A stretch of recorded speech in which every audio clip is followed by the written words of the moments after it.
জায়গা সম্পদ কোনো কিছু নেই, আমি পোলা বললে ভিক্ষা করে খাই পাঁচ দোয়ার একটা। কেন আমার এই ক্ষতিটা করলো? আমার কষ্ট করে তুলেছি, অনেক কষ্ট করে মালসাবানা করছি। ভাই মোটর সাইকেল কার ভাই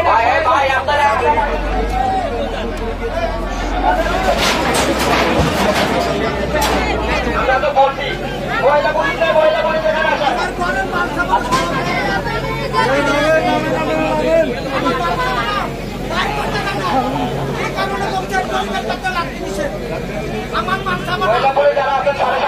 কষ্ট করে তুলেছি, অনেক কষ্ট করে মালসাবানা করছি। আপনার ঘরের টাকা না, আপনার ঘরের টাকা দিয়ে বানাইছি। কেন আমার মালসাবানা আপনার গরিবে অত্যাচার হবে, অত্যাচার হবে।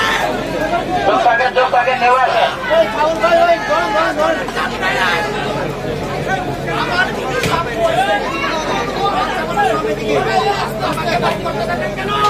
জায়গা সম্পদ কোনো কিছু নেই, আমি পোলা বললে ভিক্ষা করে খাই পাঁচ দোয়ার একটা। কেন আমার এই ক্ষতিটা করলো? আমার সব মালসাবানা সব জায়গায় আট মোটা আছে, সব কিছু বাইর করতে দেয় না। কি কারণে? কিন্তু সকাল থেকে দেখেছি না, সকাল বলে নাই তো কামে না, কামে কাছে থাকে না। আইতে দেরি হলো বিকালায়, একজন আপনার কামে যাবো, আপনি আমার সারবেন কয়টায়? 5টার আগে ছাড়বেন। আমরা তো ভিতরে অনেক লোকজন দেখেছি সকাল থেকেই, না সকাল ওই যে আমার মায়া ছিল ছোটটা, মায়া কি কারণে এই অভিজ্ঞতা আমার এই ক্ষতিটা করলো আপনারা বলেন? আমার মালসাবানা খাট সব ইত্যাদি শেষ করে লেছে, কি কারণে বলেন আপনারা? তাই এটা সরকার করে দিচ্ছে, গরিবের পেটে তোমরা রাখতে দিও, গরিবের আঞ্চল করো, গরিবের ইচ্ছা করো, গরিবের এদিকে করো সবকিছু। কি কারণে গরিবের পেটে কেন লাগতে দেন?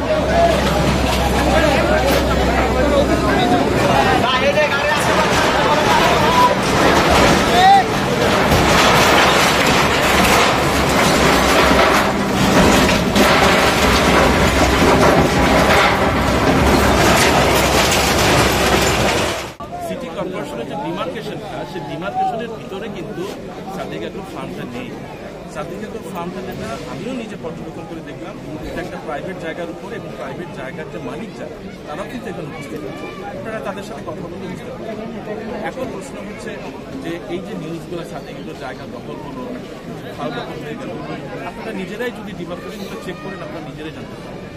দ্বিতীয় প্রশ্ন হচ্ছে যে তাহলে এই জায়গার উপরে এই যে আপনারা দেখলেন যে বিভিন্ন ঘরবাড়িগুলো, এই ঘরবাড়িগুলো হচ্ছে এলাকার রিক্সাওয়ালার গ্যারেজ, টেম্পু গ্যারেজ, তারপরে পানির দোকান, সিগারেটের দোকান, কি মনে করেন একটু সাদিকের আছে ঘরবাড়িও আছে,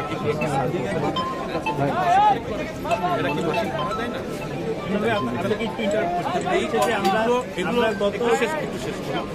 এই জিনিসগুলো এখানে তো সাদিক এগ্রো যায়, এই জিনিসগুলো তাহলে কেন এটাও তো দেখা যায়।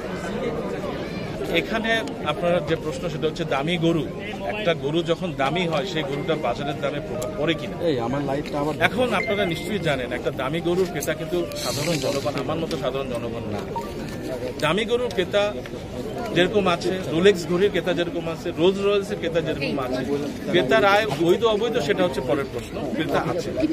এখন বিষয় হলো সব থেকে গুরুত্বপূর্ণ যে বিষয়টা, এই যে দামি গরুটা, এই দামি গরু যাতে দামি না থাকে, এটার ব্যাপারে কিন্তু আমরা বারবার বলছি। কেন কৃষকদের মাসে এই দামি গরু নিয়ে এত হইচই, কেন খামারিরা এই দামি গরুটা চায়, পিছনে তো যুক্তি আছে। এই যুক্তিগুলো আপনাদেরকে জানতে হবে, বুঝতে হবে। কেন ব্রাহ্মা গরুটা এত পপুলার? এর কারণ হচ্ছে দেশি গরু পেলে খামারিরা লোকসান করে, এটার গ্রোথ কম হয়। একটা ব্রাহ্মা গরু 2 বছরে 400 কেজি মাংস দেয়, একটা দেশি গরু 2 বছরে 100 কেজি মাংস দেয়।